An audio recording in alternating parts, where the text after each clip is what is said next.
All right. So your question is, would a daycare, like regular daycare, be beneficial to him? How so?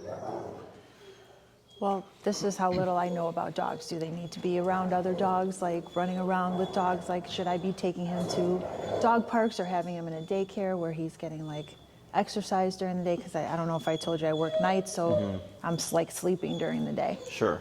Quick answer is no. Okay. At least not that they need to. Okay.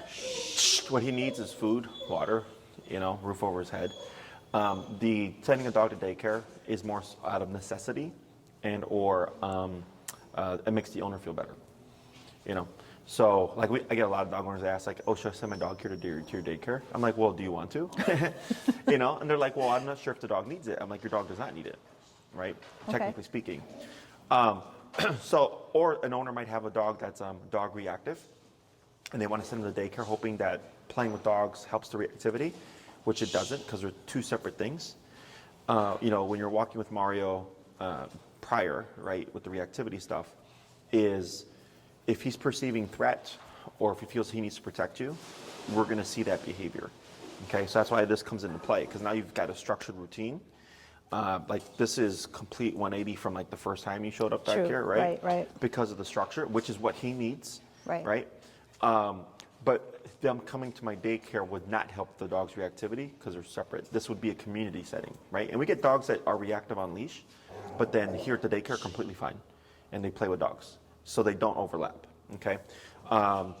So I'll tell a lot of them no, but if you'd like to send your dog, like let's say Mario had issues with socializing, and you've seen him socialize before, so you know it's there, and you want me to show you how to do that correctly, I can do that. And then if you sent him here, because we would be doing the same or similar approach to socialization, that would benefit you. Does that make sense? So like if you wanted to socialize him with like your friend's dog that maybe he didn't do too well with the first time, I can help with that. And then because we socialize him similar here, he's getting repetition. Okay. The reason, like let's say you sent him to another daycare or you even sent him here, you might find that he doesn't do well here. Okay. And then you're like, well, he does great at this other place, right?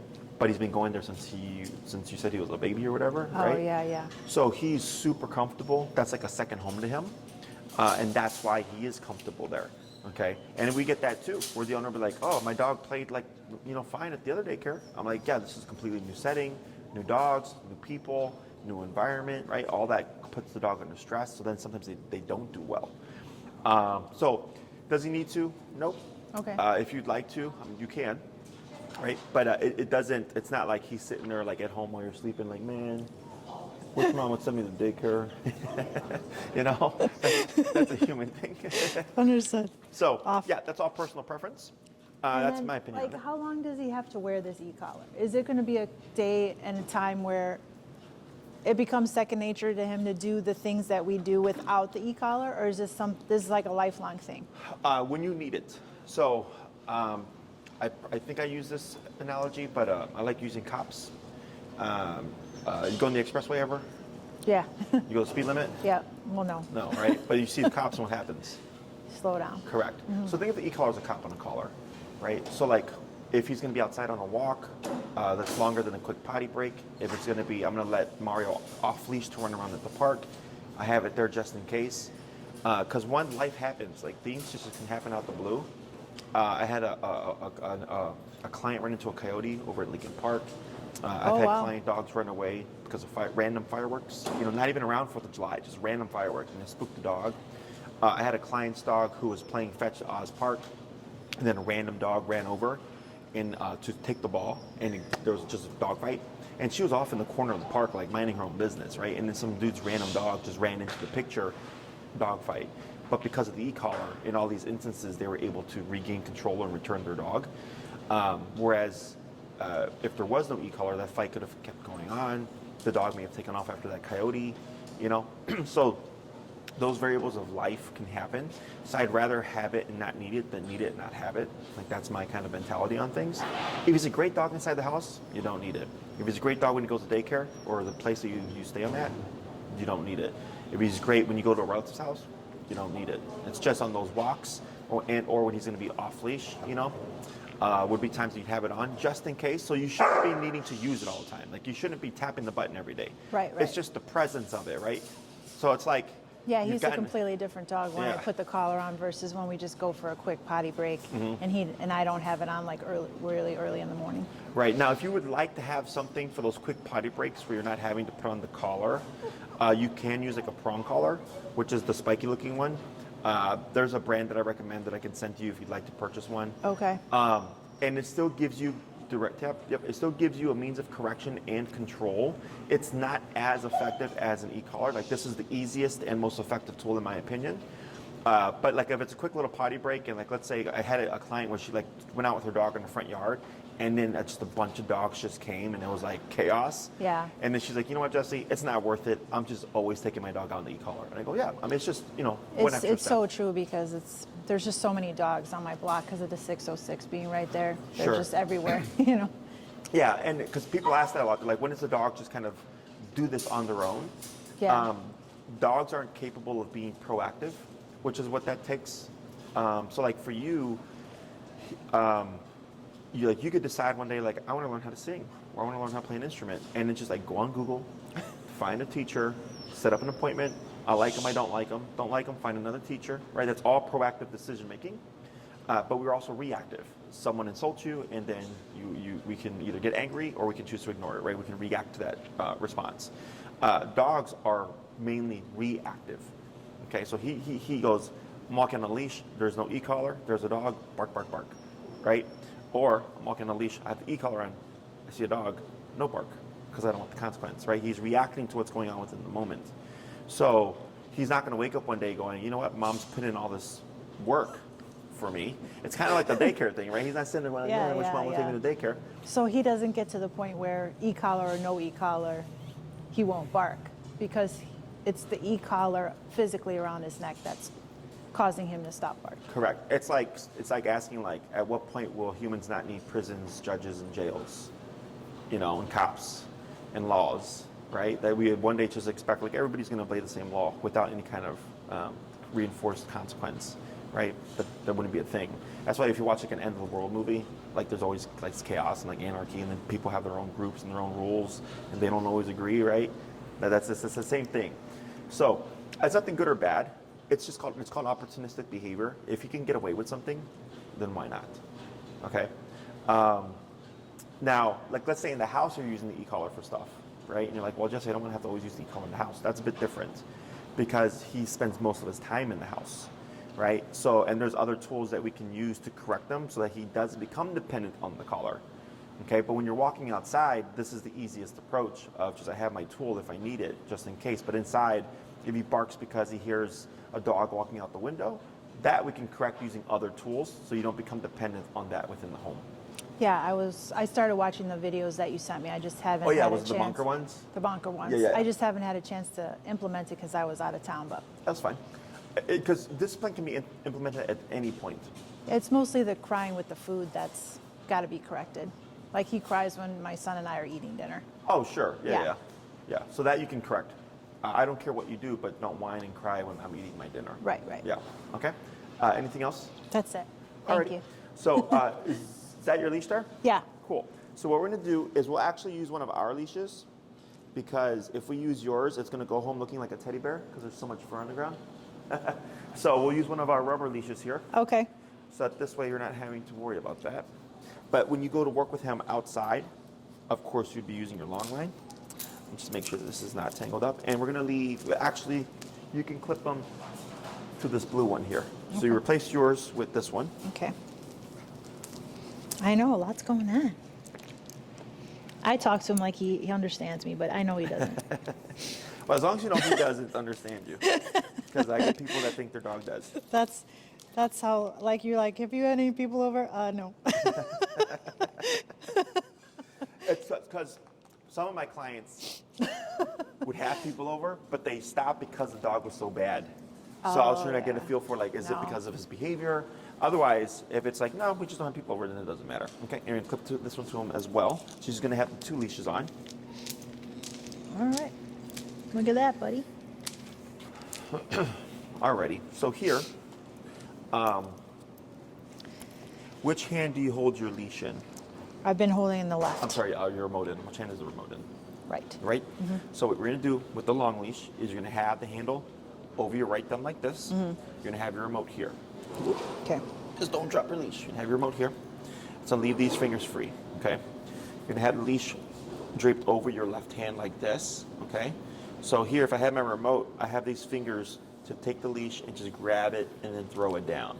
Gotcha. Okay, because he's going to be moving towards you, and we're going to want to shorten the leash, okay? So I think this setup is the easiest. I have my remote here, and I can just use my fingers like this, and I just throw it down. I don't try to collect it like this, because this gets too messy. It's too slow. It's too much, okay? So the next thing would be once you've reeled in enough leash, don't worry about reeling it all in, which is reeling some of it, okay? Okay. So once he arrives, you want to get in the habit of always locking your leash, so over your hand, over your finger, and then closed hand like this, okay? So what this does is it locks the leash. So he's not a big dog, but let's say you're at the park, you're doing recall, Mario runs past you. By shortening it, we're limiting how much range he has to go that way, right? But by having it locked like this, it's not going to rip through your hand. If you hold it like this, it's going to rip through your hand. You're going to get rope burn. Okay? Gotcha. So this catches him without hurting yourself. If you're not set up correctly, what I suggest people do is let the leash go and then just switch the remote over and then move backwards, because this locks your leash. Okay, so he's not going to rip that out of your thumb there, but he will rip that through your hand. Okay, so if I go, oops, I'm not ready, and he's already taking off, I'll let that go and move backwards so I can shorten the slack and just keep my hand like this, and he'll just get caught at the end of the leash. As long as he's not running towards anything dangerous like the street and stuff, you know. We got this, locked in the leash, moving backwards. Last thing that we're going to do is, if we pretend I'm at a distance of Mario here, I would put tension on his collar, okay, coming towards me, and you're going to tap on the button, and as he starts to move towards you, you would let that slack go, move backwards, and then throw the leash on the ground like I showed you earlier, okay? Okay. So it's a lot of pieces. It's okay. You're gonna don't worry about getting them all at once, okay? I was like, so I'll hold okay. the blue leash. There we go. So the reason for the blue leash here is so that I can keep Mario with me Okay. while you're practicing the recall stuff, okay? Okay. So leash over you hold your remote in your right hand? This is, yeah. That's where your remote is? The left hand? Oh, no. Yeah. So put This goes on the right hand. correct. With the right thumb. Now remote. There you go. Okay. And then leash over. And then this goes in my hand like Yes, that. exactly. So then these fingers here can grab this and just throw it on the ground. Like this? Correct. Okay. And then once you're ready, you would just close, lock it around that finger, like that. Okay. So once he arrives, you would just lock it, and here, like, he's not going to be able to run off because we're limited on space. But you want to get used to that habit. Every single time, you always just lock it, just in case he decides to take off. Okay. Okay. Questions? No, I got this. Okay. What's the number currently set to? 15. 50? Let's 1 5. 1 5. Yeah. Let's go down to 8. So whenever we teach anything new, we always go down low. Okay. And I'm going to have you move towards that end of the building here. I'm going to stay here with Mario. Okay.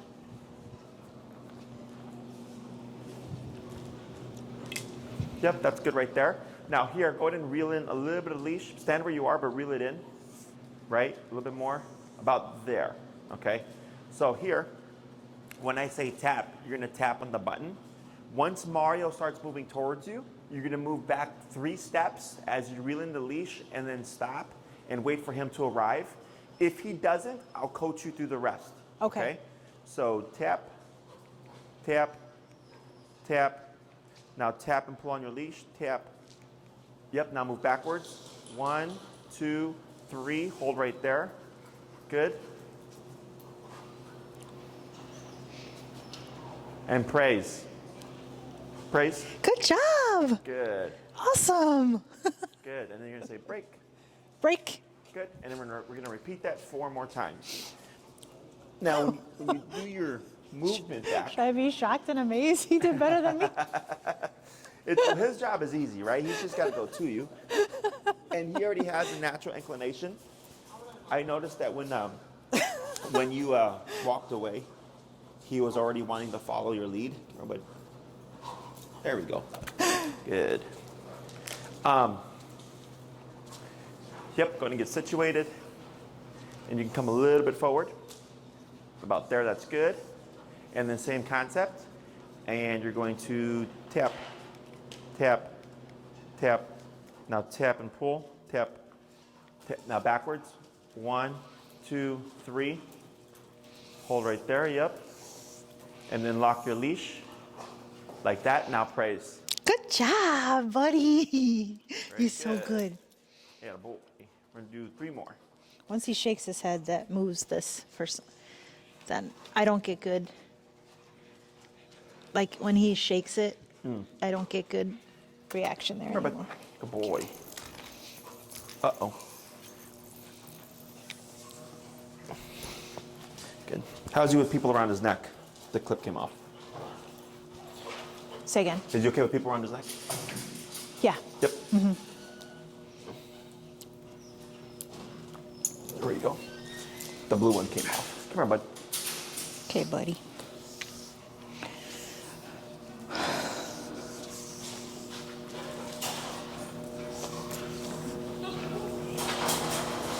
And tap, tap, tap.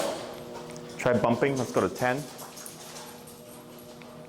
Tap, tap, tap. I There you think- go. Now backwards. 1, 2, 3, and hold. Praise. Good job. You're Is so that good. Win or Pablo? I thought that was Win. Good. Okay. Break. Come on. 2 more.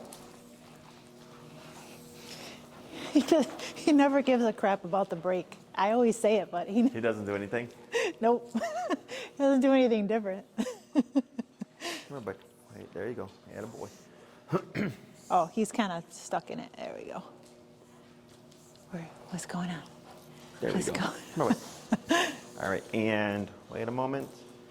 And tap, tap, tap, tap, tap.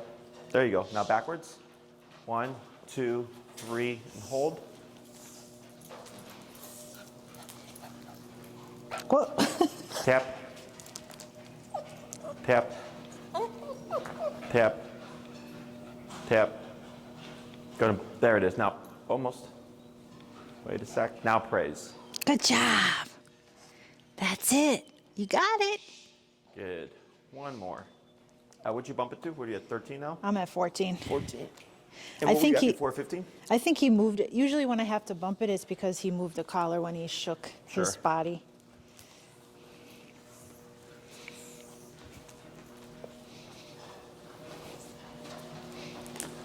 Okay. Buddy. And tap, tap. Good. Now back. 1, 2, 3. Hold. Very good. Praise. Nice job. Good job. Boy. Yes. Good. Good boy. So good. So smart. Smarter than me. Look at me. I'm a mess.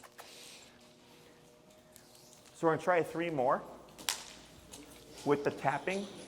And we're going to see if he'll respond with only the taps and not needing the pull.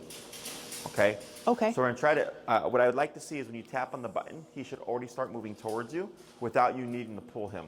Okay. So give So more you keep slack. it like that. Yep, you leave it slack. Okay. Correct. And then tap, tap. Yep, now backwards. 1, 2, 3. Hold right there.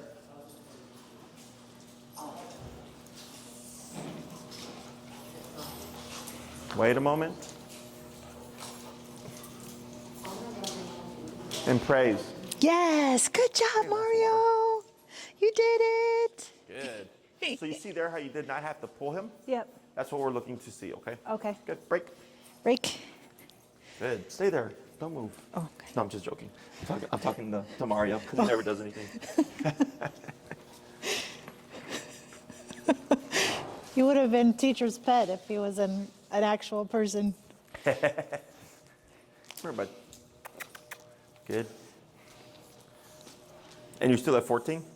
I'm at 14, yes. Okay. And tip, tip, tip.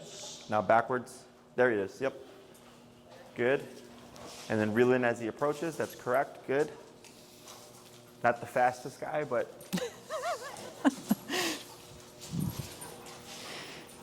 Now praise. Thank you. Yes, good job, Mario. Such a good boy. Good job. Good. And break.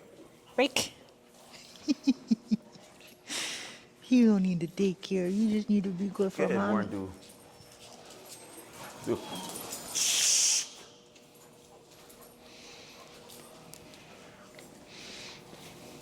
Alrighty. Break. Come on, bud.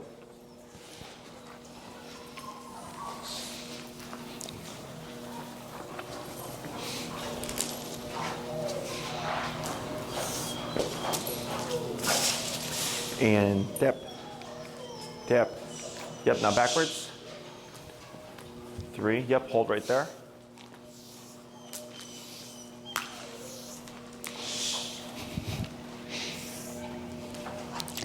Good job. Yeah. Good. You did it. Go ahead and bring Mario a little bit forward here. Come on. We're gonna take a break here. Break. Let him rest. Break. And then I'm gonna talk about the exercise and practicing and all that stuff, okay? Okay. Any questions so far? No. So here, by the end of class, we're gonna use the word come.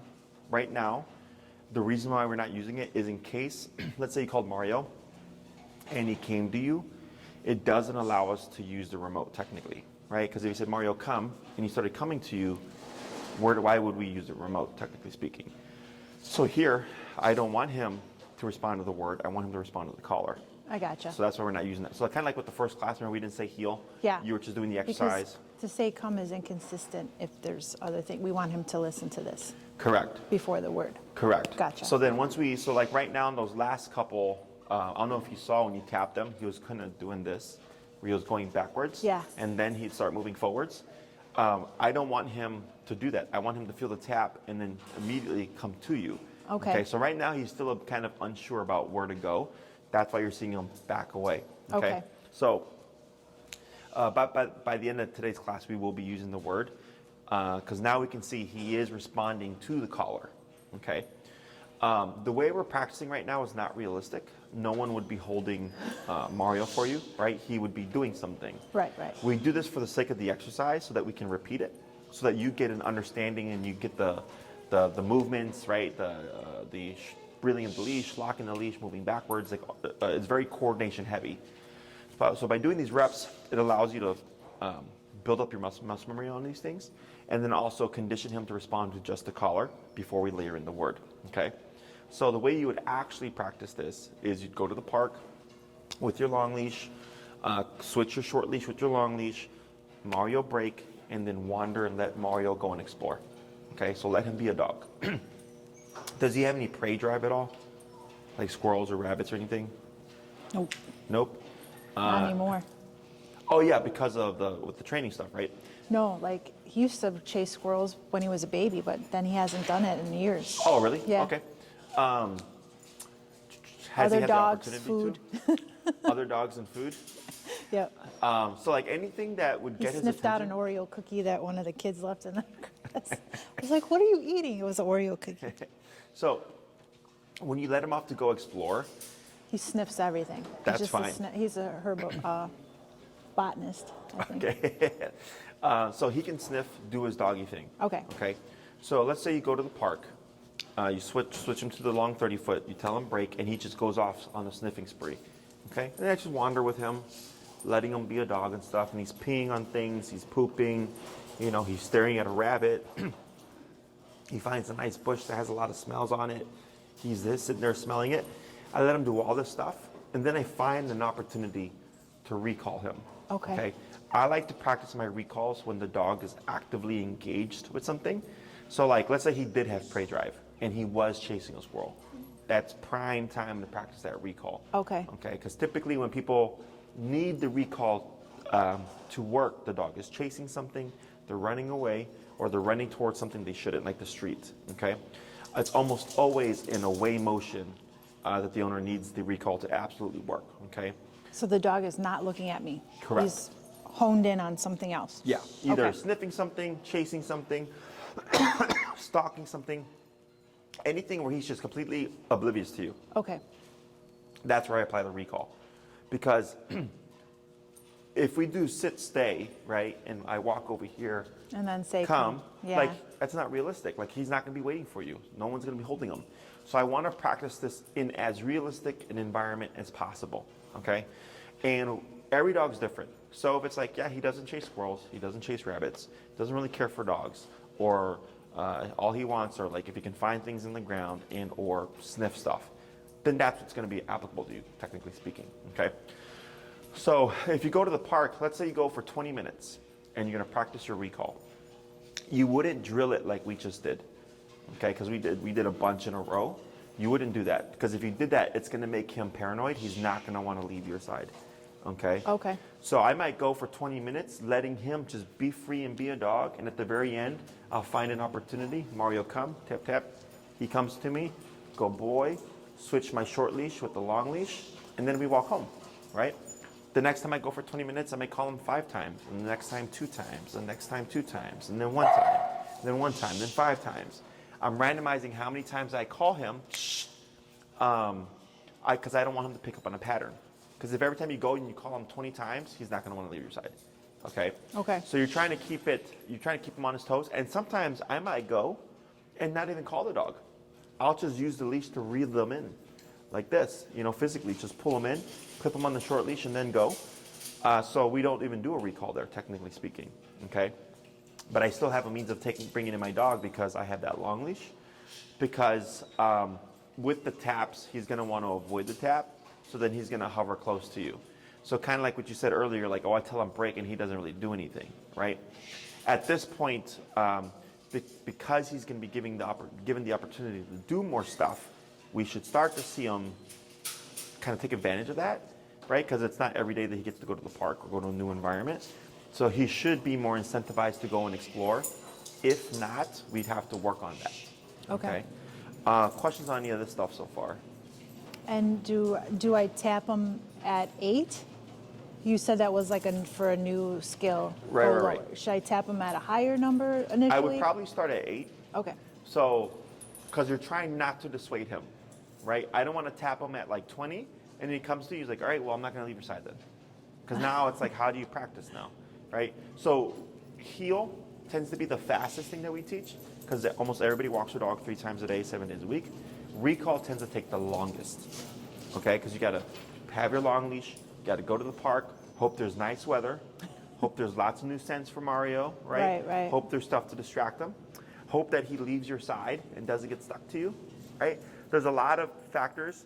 And then sometimes you may not have the time to go to the park, right? Or maybe you want to go to the park, but it's raining, So you can intend to go every single day, and it's probably not going to happen. Okay. So recall is going to take you a few months. Plus, you have to think about like the opportunities or the things you've been able to practice with, right? So like, let's say you've always practiced with scents, and then one day he sees a squirrel and decides to chase it, and you've never done recall with that. Well, now it's a new thing. Does that make sense? Yeah. So it's going to take a bit. So don't worry about like trying to get it done. I just tell people as long as you remember all this stuff correctly, and every time you practice, you're practicing correctly, you'll be fine. Okay. Plus, winter's coming. Does he care about the snow, or is he like not like it? No, he doesn't mind the snow, but I did notice when it rained, he didn't want to heel and sit next to me. Uh-huh. He just kind of, his butt was like hovering off the ground. Yeah. But you said that was okay, Yeah, so it is. I didn't gave him a pass. Yeah, as long as behaviorally he's doing fine, I get it. Like I wouldn't want to sit on one ground. Yeah, right? yeah. So that's all normal. So I would expect with the snow, like my Chihuahua and my Pit are from Texas. They want nothing to do with the snow. Yeah.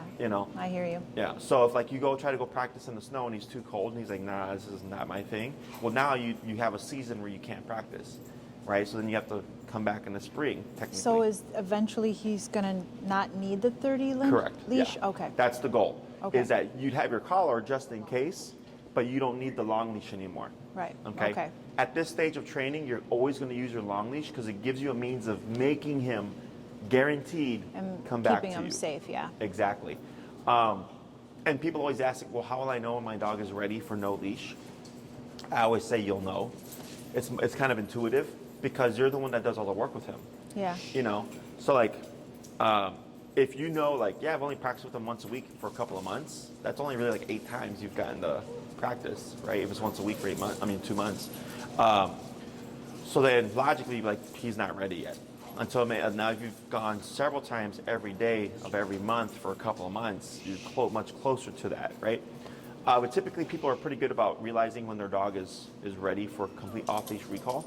There's also stages to this. Right now, you're in the long leash stage, where the long leash is in your hand, okay? Then we have the long leash dragging stage, where the leash is on the ground, but still available to you, okay? Then we go to no leash enclosed area, like a pen or a yard, a dog park, a tennis court, and then there's no leash unenclosed area. Okay, those are the stages I give people. So the reason why we do the stages is for Mario, when he sees the leash in your hand, it's a visual from him to you. Okay, so he goes, okay, I know I need to go to mom. When you drop the leash on the ground, you no longer have that visual, right? So then dogs get mixed up there until they get used to that picture. And then when you go to no leash enclosed area, well, now there's no leash anymore, so there's no trail. So now he's got to figure it out without that leash. But at least since he's in an enclosed area, you're not worried about, is my dog going to run away? Does that make sense? Yeah. Questions on any of that? No, it all makes sense. Okay. Yeah. So at this stage of the training, you're always going to use the tap as well. So we're gonna start using the word come. And right now when you say come, if Mario starts to come to you, you're gonna always tap at least once. Okay, so Mario, come, tap, regardless if he comes to you or not. Okay. Okay, if he doesn't come to you, you would keep tapping until he does. If he does come to you, tap at least once, and as long as he continues to move towards you, you're fine. Okay. Okay, and I'll explain why afterwards. So we're gonna do the same exercise. The only difference is now you're gonna say come. Okay? Okay. Questions? Nope. Alrighty.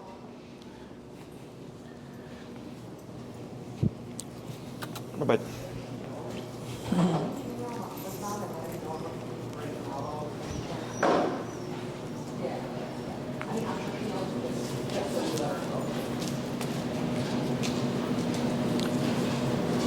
Okay.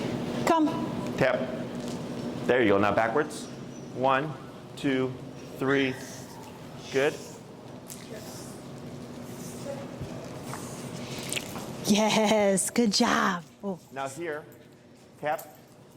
Now praise. Sorry. So when he job. comes to you, I thought he was sitting down. Sorry. You weren't sitting down yet. good. Break. Break. Good. We're gonna do that 4 more times. Come here, bud. Go ahead.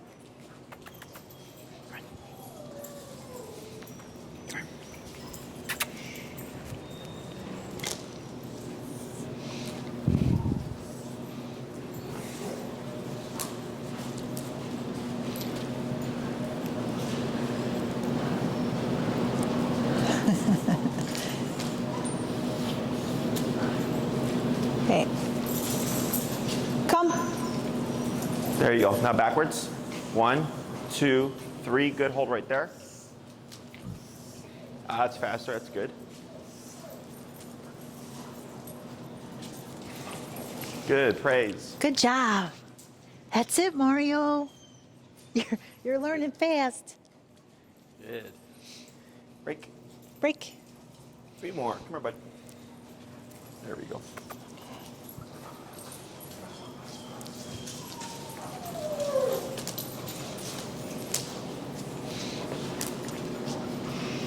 Just pet. Angel pet.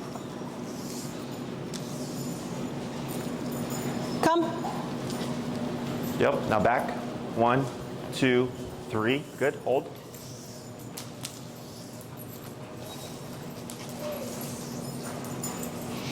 Good. Praise. Yes. Good job. That's it. You got it. Good. Couple more. Couple more? You up for some more? You're gonna sleep like a baby. Come on, bud. Atta boy.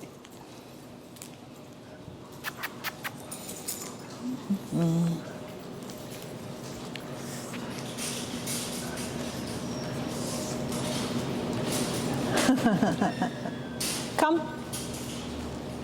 And backwards. There you go. 1, 2, 3. Good. Hold right there. Good. Praise. Good job. Good. And one more. Maybe I can lower this a little bit. Come on, bud.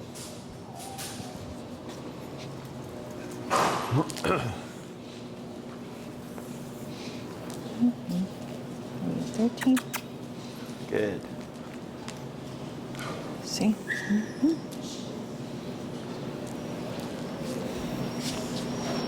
Okay, come. Good. Very good.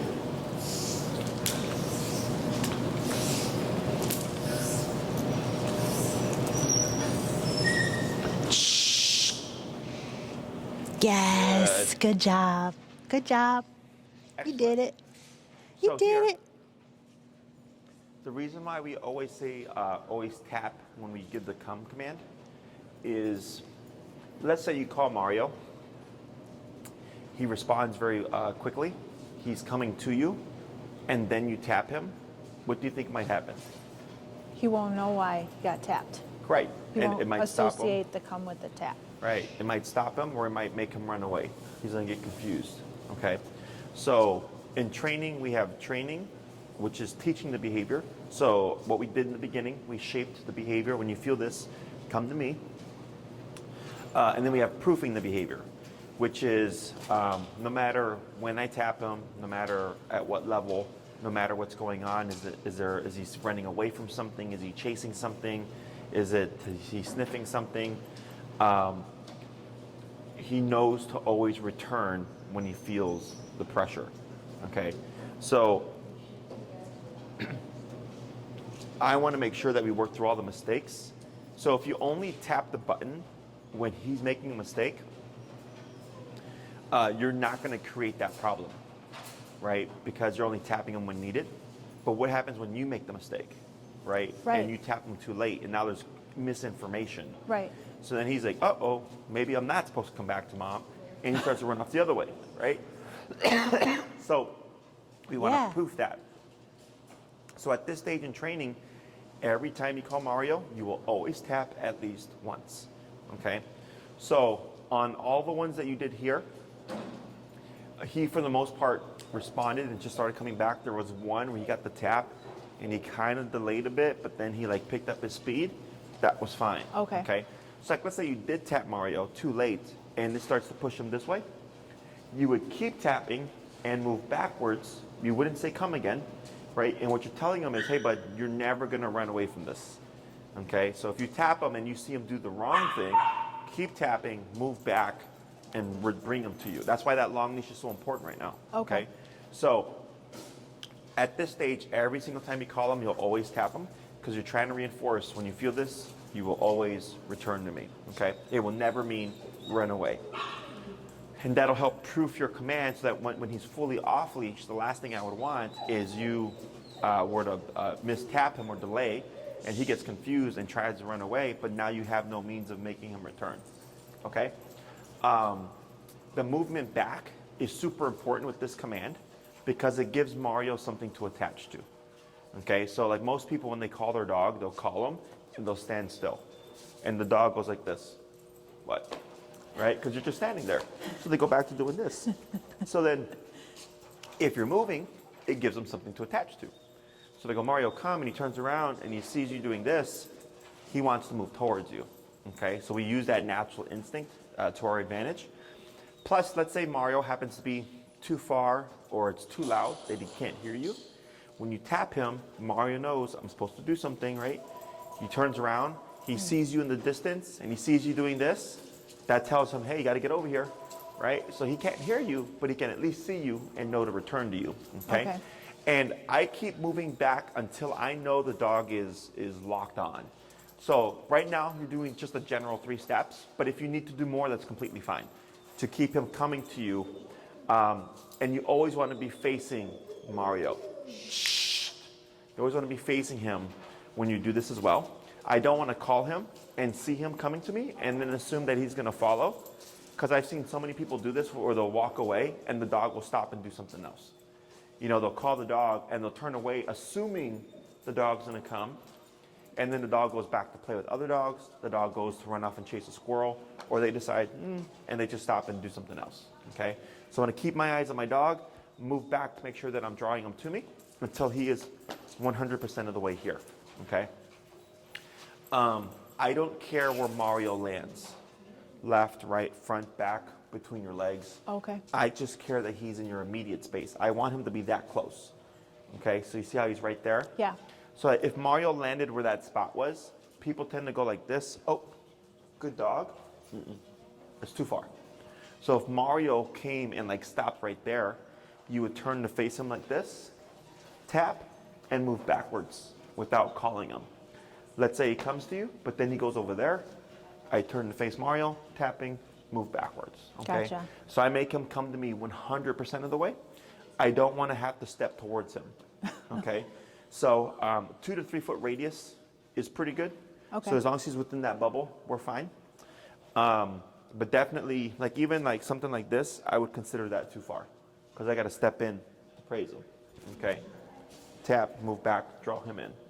So the purpose of this is a part of proofing, making sure that he returns all the way. But then also, what can happen is if I accept him coming over there, over time, you'll see like he'll start coming to you and slow down, like he's gonna stop, and then they take off again to go do something else. Okay, so it's like a little, like they psych you out. So I always want them immediate to me, okay? Also, if you're calling them away from something, less inclined to go back. So like let's say there was a group of dogs that he happened to be playing with, right? And you called him out of the group of dogs and he came to you. If you've not always made him come to you, you might see where he'll come to you, but then go back to play. Yeah. Right? So by being this strict and making him return 100% of the way each time, we should not see that problem happen. Okay? Questions? Okay. Scenario. Go to my sister's house, have him on the long leash. There's dogs that get let out like on the other side of the fence that he loves to run to the fence and bark. Mm-hmm. I can use this come to me command. That's the appropriate one for something like that. Yes and no. Okay. So it depends on what your intention is. If your intention is, hey Mario, we're leaving the yard, get over here, come. Okay. Right? But let's say you're gonna have lunch in the yard and you're gonna be there for a while and the dogs are outside. Yeah. And Mario's barking along the fence. Okay. That's a different. It's different because let's say you call him, he comes to you, right? Good boy. But then you tell him break. What's he gonna do? Run back to the. Correct. So the difference here is, one of them is, hey, we need to leave, get over here, stop doing that, right? And the other one is, we're gonna be here for a while, and I want you to not bark at the fence, okay? Okay, so that's a different. So what you would do there is just use your collar to correct him. So what you're teaching him is, look, we're gonna be in the yard, you could do whatever you want in the yard, but you can't do that, okay? Okay. So e-collar does 2 things. E-collar tells him, can tell him to do things. So we taught him to walk at your side, and then right now we've taught him to come to you, right? Those are 2 do things, and then there's not to do things, right? And that's one of them. Okay. That's a, hey, don't do that, right? So you just want to think about what do you need at the moment. So if it's, hey, we're going to be here for a bit, don't bark at the fence. You would just correct him every time he tries to bark at the fence or growl at the fence or even stare at the fence. Because if you let him stare, staring becomes growling, growling becomes barking, barking becomes chasing up and down the fence, okay? Gotcha. When you do the correction for the behavior stuff, you want to think, do I want to control this or do I want to eliminate it? Okay? So, heel is a controlled behavior. You have to say heel in order for him to be right here. If you don't say heel, it doesn't matter what he does, right? That's a cued behavior. But then we want to have eliminated behavior, which would be by default, he just shouldn't do things, right? So if, let's say every time you go in the yard, you want him to just not bark at the fence, I would correct him without saying anything. Okay, so I wouldn't say stop, I wouldn't say no, I wouldn't say quiet, none of that stuff, because then it becomes a cued behavior. Okay. Technically, he can bark on the fence until you say no. Does that make sense? Yes, we don't want him to bark at all. Correct. So for a kid, like you can tell a kid like, hey, don't like yell at the neighbor's kid next door through the fence, and don't ever do that, right? And the kid or the human can understand that and go like, okay, well, I'll never do that. Dogs don't think that way. He thinks, oh, mom said no, and then I got corrected. So I can bark until I say no, until mom says no, because that's when the correction is going to happen. Okay. But if he goes for the fence and you correct him and he stops, he goes, all right, I ran to the fence, I got a correction, mom said nothing. How do I avoid this? Right? Okay. All right. Again, the next day he charges the fence. You tap him, no warning. He's like, hey, it happened again. Then the next day he's like, I'm not going to charge the fence. Nothing happens. Okay. I can avoid the remote if I don't charge the fence. Does that make sense? Yeah. Whereas if you say no, he thinks I can charge the fence until mom says no, and then when I stop, I'll avoid the pressure. Okay? So the dog brains work a little bit differently than ours. Okay. Okay? So whenever you're working with Mario, you want to think to yourself, do I want to control this or do I want to eliminate this? Okay? Let's say barking at the front door, right? People like it because it's security. A lot of times they don't want to eliminate barking at the front door. That would be something we would cue, right? Quiet, stop, no bark, whatever it is, and then the consequence would happen. So if I'm upstairs and I don't know what my dog is barking at, the dog can bark the entire time. And then that person on the other side knows, like, oh, there's a dog here, right? But let's say I'm on the first floor, I see my dog barking, I know it's UPS, no bark, right? You don't need to bark at that, I know what it is. Oh. You see that? Yes. That's controlled behavior. Eliminated behavior would be like, let's say every time my dog hears my neighbor's dog bark, they bark. Yeah. I would want to eliminate that. There's no need for you to bark in response to the neighbor's dog barking, right? So, and this applies to anything. This is very nuanced. Yes. Okay. But it's easy. Once you understand it, it's Yeah. like, oh yeah, it makes complete sense. Yeah. But people think, when they tell their dog, hey, quiet, they're wanting the dog to like be quiet and then not bark at that again, right? But because they're saying quiet, they don't understand that and don't do that again. Right. Okay. So, Makes sense. Makes perfect sense once you explain how the dog thinks about it. yes, it's the same thing with jumping. Like let's say you don't care if Mario jumps on you, but then like there's other people you don't want Mario to jump on. Yeah. He can learn that. He can learn I can jump on mom to say hi when she comes home, but I can't jump on anyone else. Because with you, it would be uncorrected, but then with anybody else, it would be corrected, no warning. Okay? Or I can invite him to jump when I invite him and give him permission, but then I have to have the control to tell him to get off, Right. but then teach him that he's not allowed to jump on me of his own accord, only when he's invited. So that would be a cued behavior. Correct. And not eliminated behavior. Correct. Got it. It would be cued, but you would eliminate when he tries to jump on you without permission. Right. Right? So now it's a little bit of both. So it can get pretty specific. Main thing is always just being consistent, and not one day doing one approach and the next day doing another approach, because now that gives different information. The dog's going to get confused. Okay? Other questions? No, that makes perfect sense. So, for your recall stuff, don't worry about trying to get it Where are you going? done immediately or really fast. It's going to take time. Okay. Different environments, or I always recommend different environments if possible. Like you can work at one to get it down, and then once you feel like you got it down, you go to like Corner Park, you go to Oz Park, Travis Park, the Lakefront, Forest Preserve, all these different areas, so that he learns that comings come no matter where we're at. Got it. Okay, because dogs don't transfer stuff like that well. So sit at home, sit at PetSmart, and sit at Jesse's facility are all different things to Mario. Okay, so let's say he does really great with the recall stuff, and then a year from now, you take him to a forest preserve you've never been to before. I wouldn't assume he's going to be great there. I would bring my long leash, put out my long leash because it's a completely new environment, right? Take a step back, do a couple of practice runs. Okay, now he gets it, and I'm gonna take the leash off. Okay. Gotcha. Yeah. Because I've had people assume their dog will do great in this completely new place, right? And there's so much stimuli, and the dog will just go off on the owner and then not respond. So I'll tell them, make sure you practice first. Gotcha. Okay. Remember not to drill it so that he doesn't get too paranoid about sticking to you. Otherwise, his speed, because he was kind of, Yeah. he picked up towards the end and got back faster. So speed can come with repetition. So as you practice with him more, we should start to see him speed up a bit. Okay. If it stays, kind of slow, I'd like a bit more speed from him because we want to see importance or urgency. Because if it's not important or urgent, he's not going to do it. And you see, he was just looking at the ground. It doesn't matter what he's looking at, as long as he's heading my direction. Correct. Now, if he's sniffing the ground as he's coming to you, you can tap him to stop him, to keep him coming to you. Okay, but don't say come. Right. Because he's already in the command. Correct. Gotcha. You would just make it happen using the e-collar. Okay? But speed can come in repetition. Otherwise, in a couple of weeks, if you're like, hey, Jesse, he's still really slow with that recall, we can also create more speed through more pressure. Okay? But at this stage, I just tell people, get some practice in. Because then what starts to help is also the excitement, because he's outside sniffing, and then you call him and he's running, so that can be a part of it as well. Also, how you move backwards can play a part. So right now, my preference is I just do this.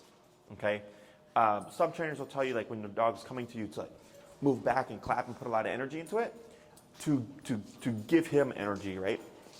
You could do that as well to see if it helps speed him up. Okay. For some dogs, it just doesn't matter. You just have to do more pressure. I usually don't have people run backwards because I had someone trip once. So I just tell them, to step back. You're less likely to trip, otherwise be careful. But that's another thing that you can do to incentivize him to run faster. Other questions? No. Got it. A lot of information. Yeah. Okay, and a lot of stuff to remember piecewise. I know he's not going to get it.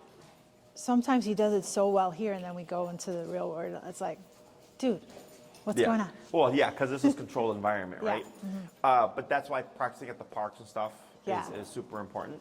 And I like places like Horner Park or Oz Park because they're so big that you can just walk around the park, keeping it changing.